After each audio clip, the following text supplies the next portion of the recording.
오늘 이 본문의 말씀은 나아만이라는 한 장군의 치유 사건을 기록하는 본문의 말씀입니다. 여러분, 우리 성도님들께서도 다 잘 아시는 본문이기도 하고, 저도 그런 경험이 있습니다.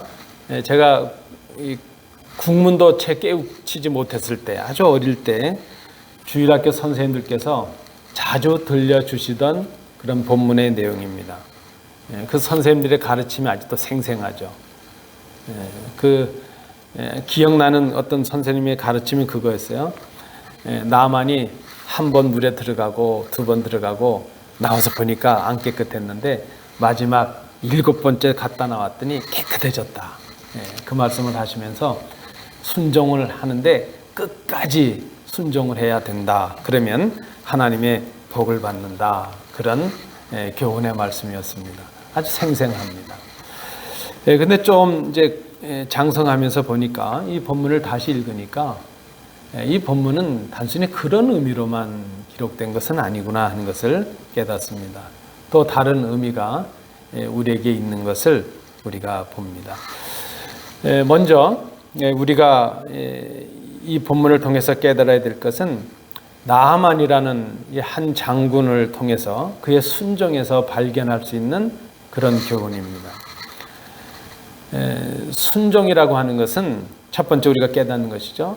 자신의 부족을 깨닫는 데서 시작할 수 있다는 것입니다. 겉으로 보면 이 나아만이라는 이 사람은 참으로 부러울 것이 없는 사람입니다. 당시에 시리아, 이 아람이죠. 이 아람 군대의 이 최고 실력자입니다. 그는 큰 전쟁의 공로로 인해서 나라를 구원했던 그런 사람이었고, 그것 때문에 왕으로부터 총애를 받고 또 백성으로부터 존경을 받고 있는 그런 사람입니다. 그런데 이 나아만이라는 사람에게 치명적인 아픔이 있습니다. 우리 읽지는 않았지만 1절 말씀에도 보면 그는 큰 용사이나 나병 환자더라 하는 구절이 있습니다. 하루는 그의 아내를 수종드는 그 이스라엘 땅에서 노예로 잡혀온 어린 소녀의 말을 이 나만이 전해 듣습니다. 이스라엘 사마리아에 있는 선지자라면 그런 우리 주인님이 가진 문둥병쯤은 나병쯤은 쉽게 고쳐주실 수 있을 것입니다 하는 말이었습니다. 나만은 그 소녀의 말을 듣고 자신의 왕에게 이제 그 말을 전합니다. 노예 소녀의 말을 듣고 자신의 왕에게까지 그 말을 전한 이유가 무엇일까? 이유는 딱 한 가지입니다. 그가 지금 나병에 걸렸고 그 병을 고치지 못하고 있고 그 병에 걸려서 죽어가고 있다는 그 사실 때문이었습니다. 우리가 하나님의 말씀에 순종하지 못하는 큰 이유 중에 하나가 있다면 내가 부족하다는 것을 생각하지 않기 때문입니다. 내 힘으로 할 수 없는 일이 있다는 것을 생각하지 않기 때문입니다.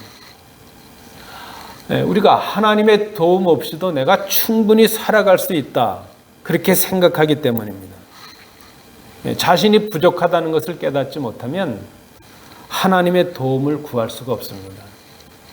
하나님의 도움을 구하지 못하면 하나님께 순종하는 마음이 생기질 않습니다. 이 나아만이라는 장군이 그 수리아, 북쪽 수리아에서 지금 사마리아라는 이 땅까지 왔고 엘리사라는 한 선지자 앞에 섰습니다. 딱 한 가지 이유이죠. 자신이 나병에 걸렸고 치명적인 질병에 걸렸고 그 병을 고칠 수 없다는 자신의 부족을 알고 있기 때문이었습니다. 우리가 오늘 본문에서 쉽게 발견할 수 있는 교훈이죠. 순종은 자신이 부족하다는 것을 아는 데서 시작할 수 있다는 것입니다.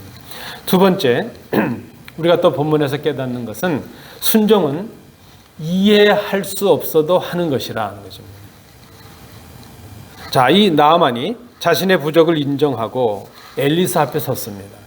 그런데 엘리사 앞에 서게 된 이 나아만에게 위기가 닥쳤습니다. 그 이유는 무엇인가 하면 엘리사가 제시한 방법을 이 나만이 받아들일 수가 없습니다. 지금 이 나만은 당시에 이스라엘보다 더 강력한 나라 아람이라는 나라의 군대 최고 책임자입니다. 사실 이 나만이 원하게만 하면 언제든지 이스라엘쯤은 침략할 수도 있죠. 어려움을 줄 수도 있습니다. 더군다나 우리가 성경을 잘 보시면 이 나만을 고치기 위해서 아람의 왕이 친히 이스라엘 왕에게 글을 보내서 당신의 선지자를 통해서 내 신하 이 나만을 고쳐달라 그렇게 부탁하는 친필의 친서까지도 보낸 상태입니다. 뿐만 아니라 이 나만이 오면서 빈손으로 온 것이 아니라 이제 은 10달란트라 그랬어요. 어떤 분이 이것을 킬로그램으로 환산해 보니까 350kg이라 그래요. 350kg의 금을 가지고 오고 또 은을 가지고 오고 은 10달란트 그리고 70kg 정도의 킬로그램에 해당하는 금 6,000개 2달란트 정도가 되죠. 은과 금을 가지고 오고 의복 10벌을 가지고 왔다. 당시에 최고의 선물을 그 많은 선물을 가지고 지금 엘리사 앞에 왔습니다.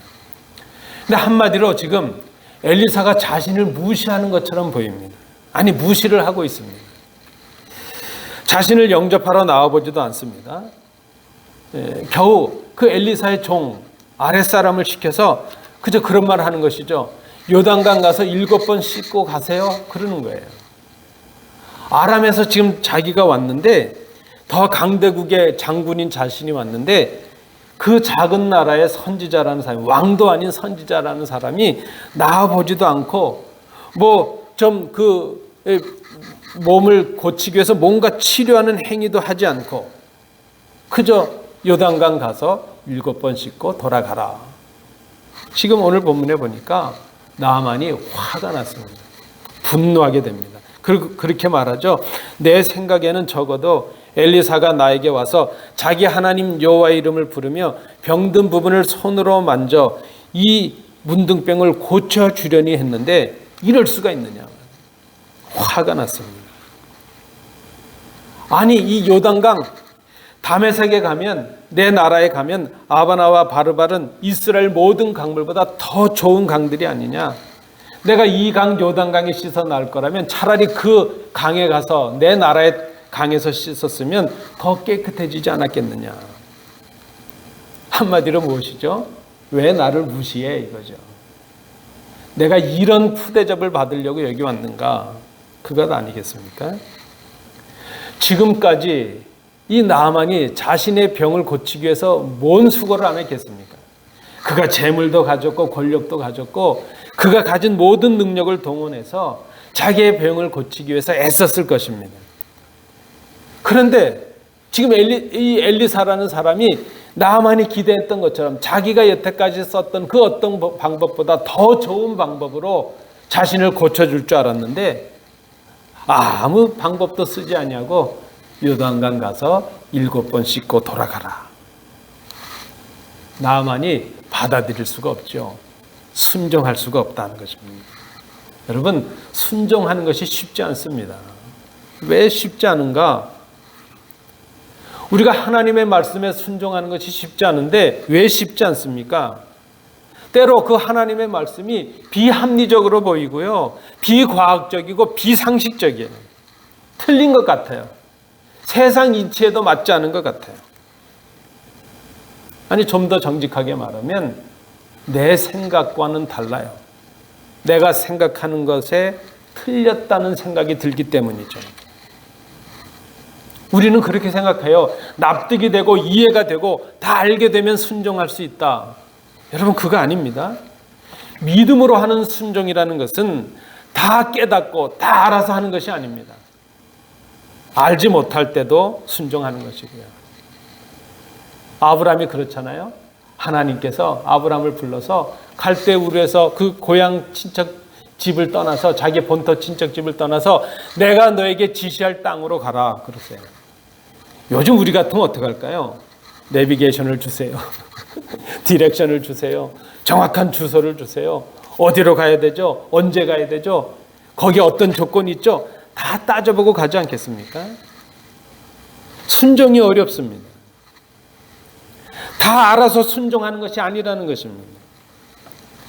우리가 몸이 연약해서 병원에 갈 때가 많지 않습니까? 병원에 가는데 병원에 가서 잘 진단받고 치료받는 제일 좋은 길은 무엇이죠?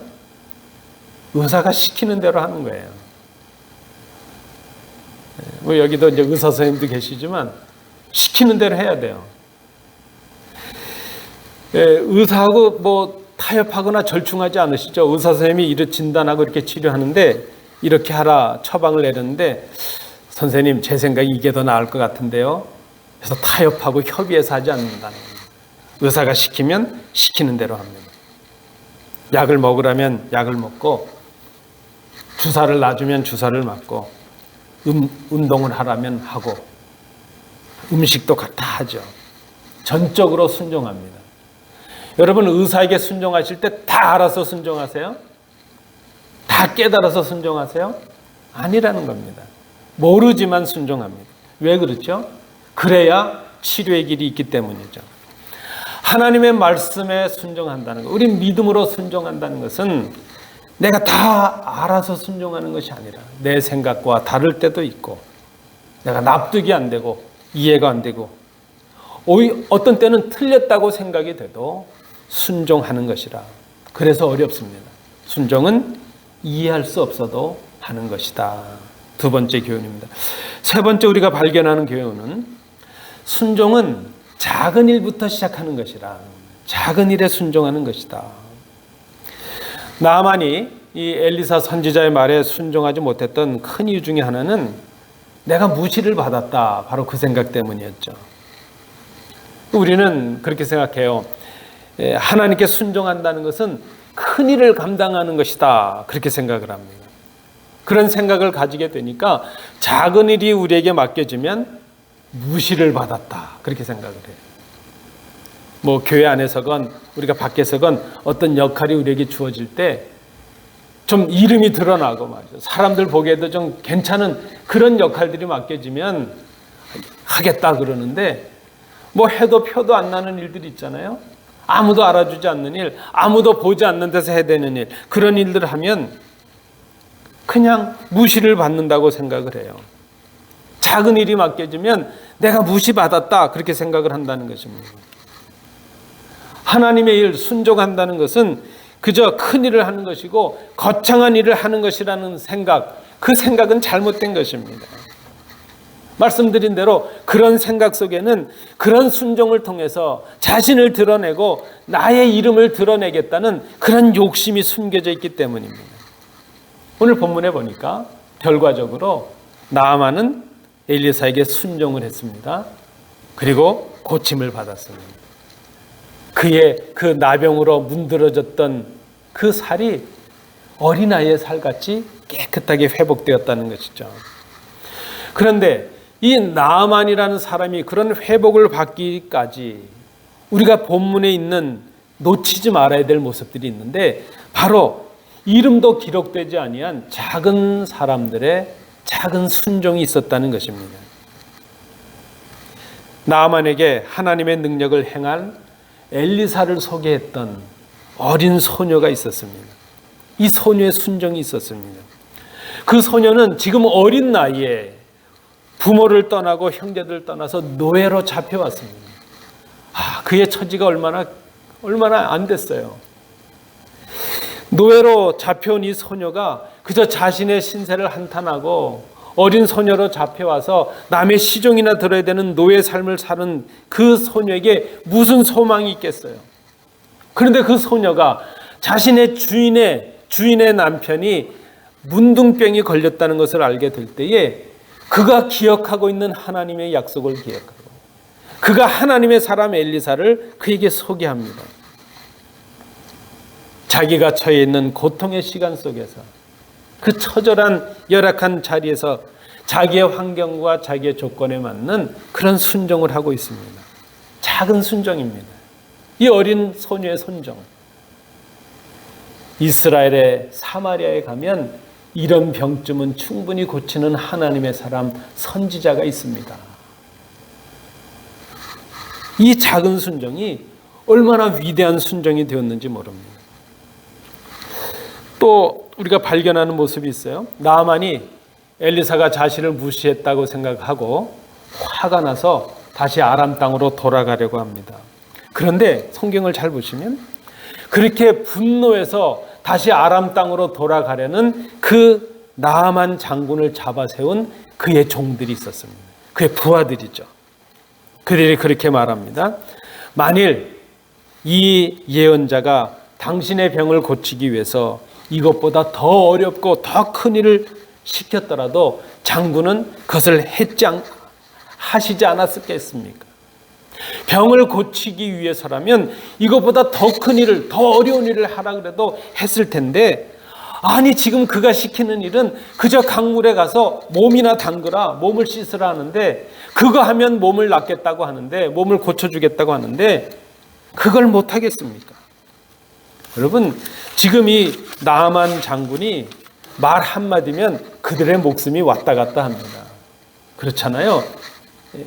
주인의 마음을 상하게 하고 화나게 하면, 안 그래도 지금 화가 나 있는데 옆에서 그 도와주지는 못하고 마음으로 편은 들어주지 않고 오히려 그 주인을 꾸짖는 것처럼 그저 씻으라는데 씻읍시다 그렇게 얘기했다면, 나아만이 아마 마음만 조금 먹었으면 화가 나면 죽여버리라면 아마 그 자리에서 목을 쳤을 거예요.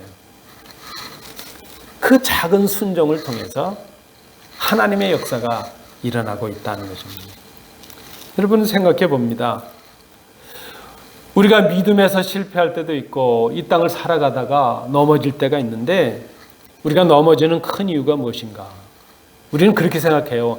큰일이 안 돼서 넘어진다. 큰일 때문에 우리가 실패한다. 그렇게 생각합니다. 근데 그렇지 않습니다. 우리가 넘어지고 우리가 실패하는 것은 잘 보이지도 않는 작은 일 때문입니다. 우리의 실패는 오늘 우리가 해야 될 작은 순종에 실패하기 때문입니다. 하나님의 역사라고 하는 것이 늘 큰일을 감당하는 사람, 늘 앞에서 일하는 사람, 늘 드러내서 일하는 그런 사람들만의 역사를 통해서 이루어지는 것이 아니라는 것입니다.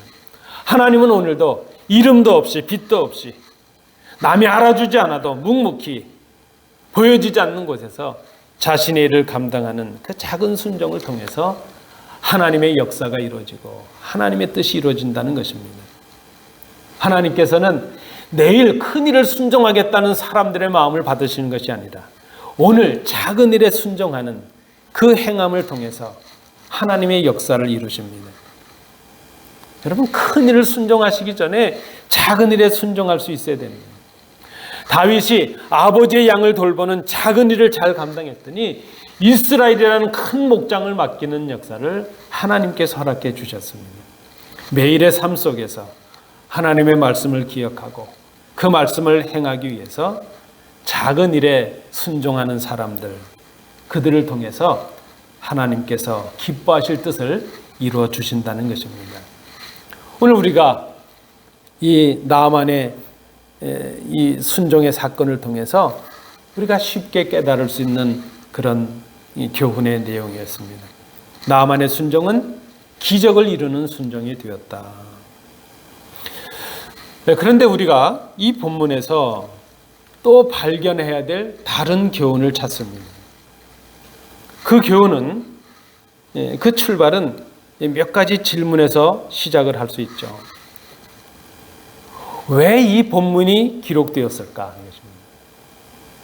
왜 이 본문을 기록했을까? 이 본문을 통해서 나아만이라는 이 사람의 순종을 통해서 하나님께서 지금 무엇을 말씀하시고자 했을까? 왜 이방 장군, 어떻게 보면 이스라엘의 적이 될 수 있는 이방인 이 나아만 장군을 고쳐주셨을까?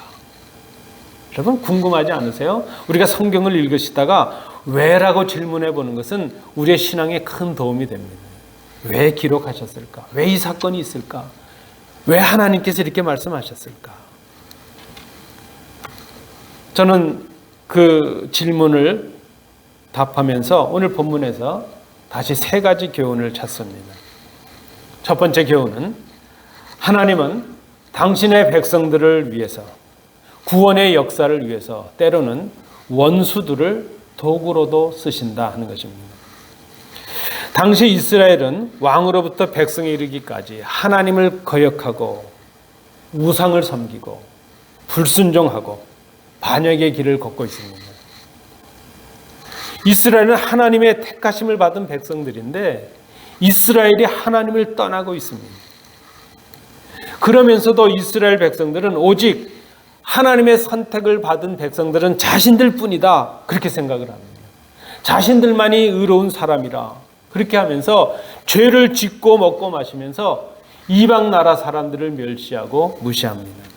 자신들을 통해서만 하나님의 능력이 나타나야 된다, 그렇게 생각을 합니다. 그런데 하나님은 지금 불순종하고 있는 이스라엘의 왕이나 백성이 아닌 오히려 순종하는 이방 나라의 군대 장관 나아만을 고쳐주십니다. 이스라엘 백성들이 하나님의 성에 들어올 수 없는 이방인이요 죄인이라고 멸시하고 있는 그 군대 장관, 이방 나라의 장관을 고쳐주십니다. 그 고치시는 사건을 통해서 하나님께서는 살아계시고 능력을 행하신다는 것을 이스라엘 백성들로 하여금 보게 하십니다. 하나님은 누구든지 하나님을 의지하고 하나님께 회개하고 하나님의 도움을 구하는 자들에게 능력을 베풀어 주신다는 것을 깨닫게 해주십니다. 내가 이스라엘 백성이냐 아니냐, 그것이 중요한 것이 아니죠. 여러분, 우리가 지금 우리의 모습으로 생각해 보면 그런 모습이 있어요. 우리는 거룩하고 세상 사람들은 다 악하다, 그렇게 생각할 때가 있죠. 세상 사람들보다도 더 악한 삶을 살아가면서도 우리는 하나님의 구원받은 백성이야, 그렇게 생각한다는 것입니다. 그런데 이 나아만 장군의 이 사건을 통해서 우리가 깨닫는 것이죠. 이스라엘이 모두 하나님을 배신하고 하나님이 없는 것처럼 살아가고 있는데, 그때 바로 당신의 선지자를 통해서 이방 장군 나아만을 고치심을 통해서 하나님께서 이제 하나님의 사람을 통해서 이스라엘을 구원하기를 원하고 계신다는 것을 보게 하고 계신다는 것입니다. 아마 이스라엘 사람들은 자기들과 함께 있는 엘리사를 무시했을 거예요. 그저 시골에 있는 연약한 선지자, 그 정도로 생각했을 것입니다. 그런데 자신들이 감당할 수 없는 강력한 나라의 장군을 그 나라에 오게 하고 그를 엘리사를 통해서 고치심을 통해서 하나님의 능력을 깨닫게 하고 하나님의 엘리사를 통해서 이스라엘에 지금 역사하고 계신다는 것을 그들로 하여금 깨닫게 하셨다는 것입니다. 이방 사람 나아만의 순종과 치유를 통해서 하나님의 백성들을 고치시길 원하시는 하나님의 모습을 우리가 이 교훈을 통해서 발견하게 됩니다.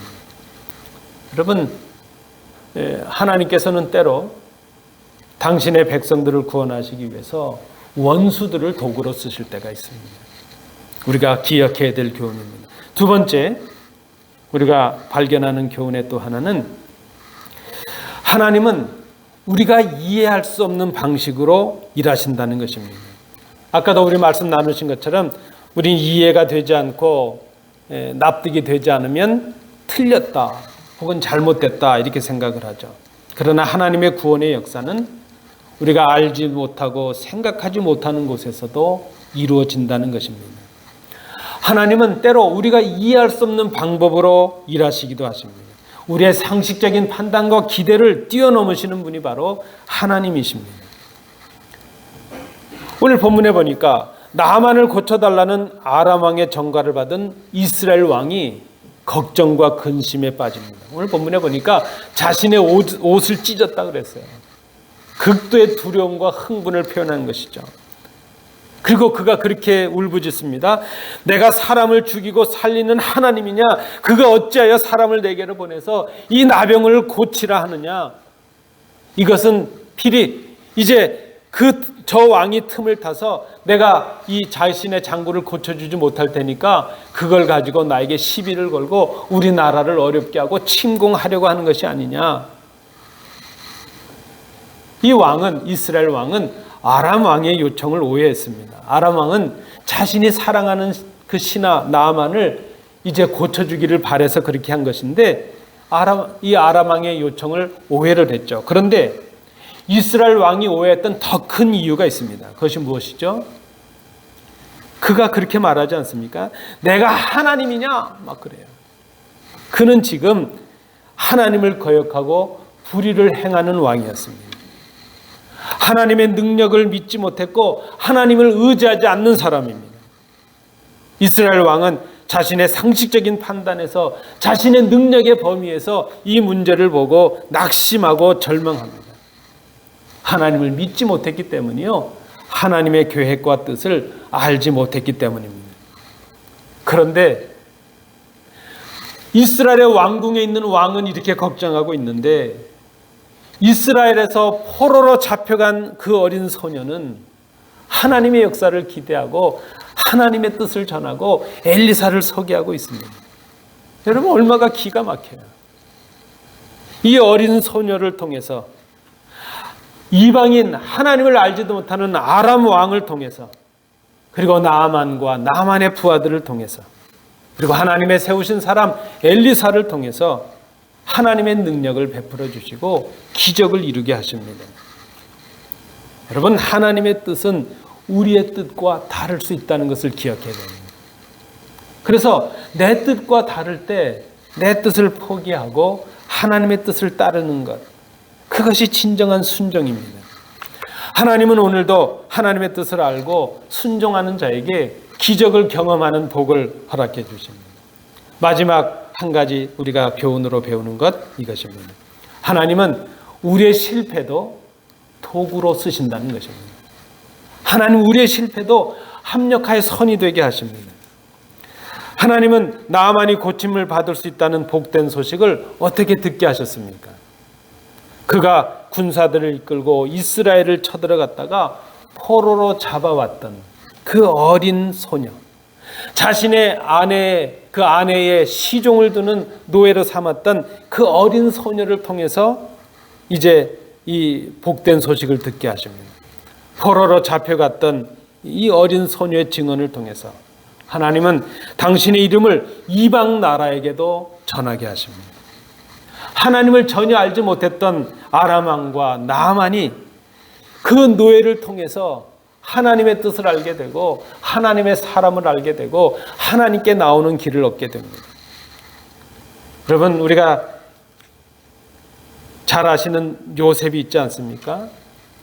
하나님께서는 노예로 한순간에 형제들에게 팔려서 노예로 전락해버렸던 이 요셉을 통해서 이스라엘의 구원의 역사를 이루시는 놀라운 일을 행해 주십니다. 전혀 우리가 상상할 수 없는 그런 방법입니다.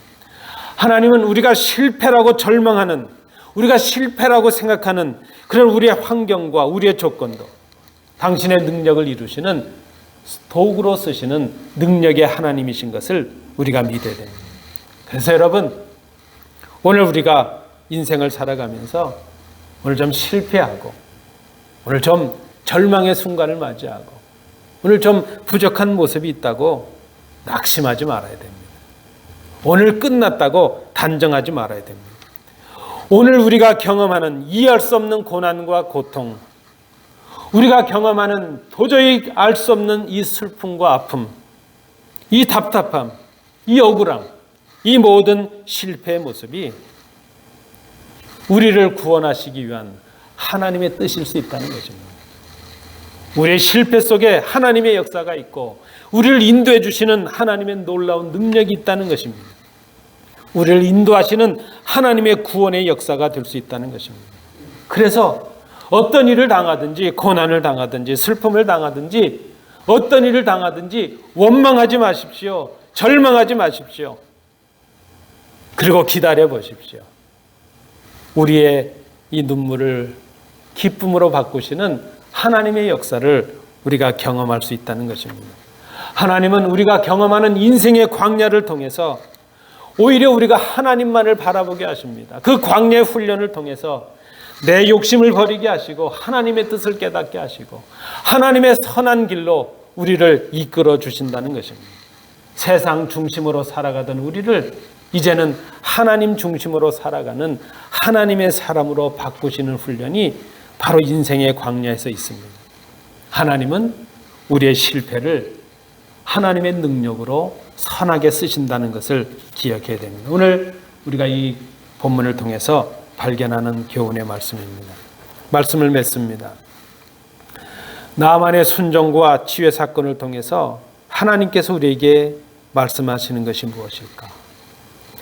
그저 동화 같은 이 이야기를 통해서 오늘 수천 년 후에 우리가 이 말씀을 듣고 우리가 들어야 될 하나님의 음성이 무엇일까? 순종입니다. 순종은 우리의 부족을 알고 온전히 하나님만을 의지하는 것을 말합니다. 순종이 쉽지 않습니다. 이해가 되지 않을 수도 있고 납득이 되지 않을 수도 있습니다. 그러나 순종은 이해가 되지 아니하고 납득이 되지 않아도 하는 것입니다. 하나님의 큰 뜻이 있기 때문입니다. 우리는 뭐가 준비되고 내가 좀 더 갖게 되면 그때 순종하지 그렇게 생각합니다. 순종은 내일 하는 것이 아니라 오늘 하는 것입니다. 내가 준비하고 거창한 것을 순종한다고 생각하기 전에 오늘 우리에게 주어진 작은 일부터 순종하는 것, 그것이 진정한 순종입니다. 하나님은 이방인 나만의 순종에도 기적을 베풀어 주셨습니다. 우리에게 그렇게 말씀하십니다. 보아라, 자녀도 아닌 자들에게 그들의 순종에도 이런 큰 기적과 은혜를 베풀어 주었는데 하물며 나의 자녀들이 순종하면 너희에게 이 기적을 베풀어 주지 않겠느냐. 바로 그 하나님의 말씀이 오늘 본문에서 나타나는 하나님의 음성입니다. 자식에게 좋은 것을 주는 세상 아버지들인데 하물며 하늘에 계신 아버지께서 구하는 너희에게 좋은 것을 주시지 않겠느냐. 이스라엘 백성들에게 이방인 나만을 고치면서 주시는 하나님의 음성이 바로 그것입니다. 너희가 순종하면 내가 이방인도 고쳐주었는데 나의 자녀들 너희를 구해주지 않겠느냐. 우리가 어떤 일을 당하고 무엇을 당하든지 하나님을 의지하고 하나님께 구하십시오. 하나님의 말씀에 순종하십시오. 그러면 하나님께서 우리에게 기적을 베풀어 주십니다. 나만이 회복되었다는 것 기적입니다. 그러나 진정한 기적은 나만의 순종과 치유를 통해서 하나님을 떠난 이스라엘을 다시 돌이키시려는 하나님의 사랑의 그 모습, 아버지의 사랑, 그것이 바로 우리에게 큰 기적입니다. 그 하나님의 사랑, 아버지의 사랑에 순종하는 자에게 하나님은 오늘도 기적을 경험하게 하십니다. 여러분, 이 기적을 맛보십시오. 기적을 이루는 순종을 감당하십시오. 하나님의 은혜가 우리 성도님들 가운데 충만하시기를 기원합니다. 기도합니다.